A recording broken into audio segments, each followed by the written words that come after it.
পাকিস্তান ও আফগানিস্তানের সীমান্তে ফের রক্তক্ষয়ী সংঘাত শুরু হয়েছে। সাম্প্রতিক বছরগুলোর মধ্যে এটাই সবচেয়ে ভয়াবহ লড়াই বলে মনে করা হচ্ছে।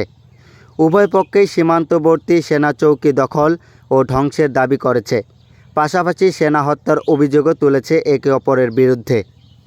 আফগান তালেবান প্রশাসনের মুখপাত্র জবিহুল্লাহ মুজাহিদ জানিয়েছে, 11 অক্টোবর রাতে তাদের বাহিনীর প্রতিশোধমূলক হামলায় অন্তত 58 জন পাকিস্তানি সেনা নিহত হয়েছে। কাবুল ও পাকতিয়া প্রদেশে বিস্ফোরণের দুদিন পর এই হামলা চালানো হয়। ওই বিস্ফোরণের জন্য আফগান পররাষ্ট্র মন্ত্রণালয় পাকিস্তানকে দায়ী করেছিল।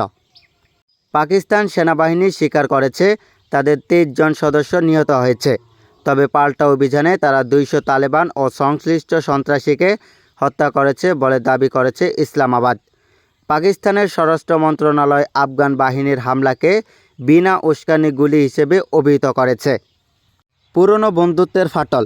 1996 সালে তালেবান প্রথমবার আফগানিস্তানের ক্ষমতায় এলে পাকিস্তান ছিল তাদের স্বীকৃতি দেওয়া প্রথম দিকের দেশগুলোর একটি। কিন্তু 2021 সালে তালেবান দ্বিতীয় দফায় ক্ষমতায় ফেরার পর সম্পর্কের সেই উষ্ণতা দ্রুত হারিয়ে যায়। ইসলামাবাদের অভিযোগ, তালেবান প্রশাসন পাকিস্তানের নিষিদ্ধ ঘোষিত তেহরিকেই তালেবান পাকিস্তানে টিটিপির জঙ্গিদের আশ্রয় দিচ্ছে।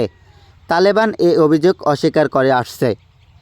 নিরাপত্তা গবেষণা প্রতিষ্ঠান CRAA জানিয়েছে, চলিত বছরের প্রথম 3 প্রান্তিকে টিটিপির হামলায় পাকিস্তানের অন্তত 2414 জন নিহত হয়েছেন। 2024 সালে এই সংখ্যা ছিল 2546 জন। সংঘাতের সূত্রপাত।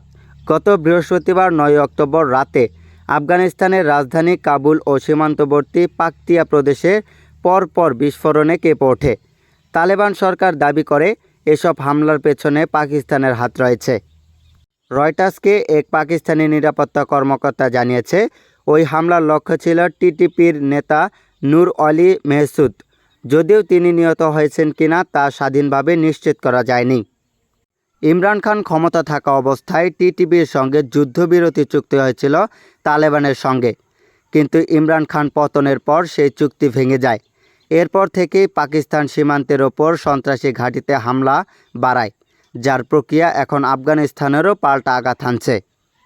পাকিস্তানের প্রধানমন্ত্রী শেহবাজ শরীফ তালেবান বাহিনীর শনিবারের হামলার নিন্দা জানিয়ে বলেছেন, আফগানিস্তান রক্ত নিয়ে খেলা করছে।